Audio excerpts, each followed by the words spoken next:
Bonjour, Dr Babin, chirurgien dentiste, avec une activité limitée en endodontie et conjointement responsable de la société RightNow qui conçoit et commercialise des simulateurs pour la formation dans le domaine dentaire.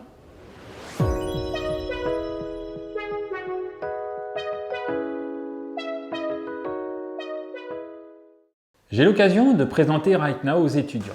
Avant de rentrer dans le vif du sujet, je leur pose une question simple. Prendriez-vous l'avion, sachant que le pilote a très peu d'heures de vol et qu'il n'a jamais piloté l'appareil dans lequel vous montez? Généralement, la réponse est unanime, elle est négative. Je leur dis, rassurez-vous, moi non plus. Maintenant, imaginons une autre situation. Vous laisseriez-vous dévitaliser une incisive mandibulaire qui relève d'un caractère esthétique pour vous, en sachant que vous avez une chance sur 4 d'avoir 2 canaux, et que le praticien qui s'apprête à vous soigner n'en a jamais fait? À ce moment-là, je jette un froid dans la salle. Voilà d'où vient l'idée de créer une structure qui réaliserait des simulateurs aussi proches que possible de la réalité pour la formation dentaire. Un autre facteur est venu se greffer dessus, c'est l'apparition de l'impression 3D et de ses progrès dans ces dernières années. En 2017, je crée donc la société RightNow en association avec Jean-Baptiste Roger, spécialiste en impression 3D, responsable aujourd'hui de la recherche et développement de RightNow.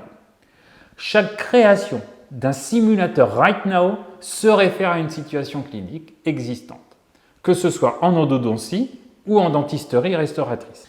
Chaque dentiste, pendant son cursus ou en formation post-universitaire, devrait réaliser au moins une fois, avant tout nouveau geste technique, l'acte sur simulateur pour en apprécier les éventuelles difficultés techniques.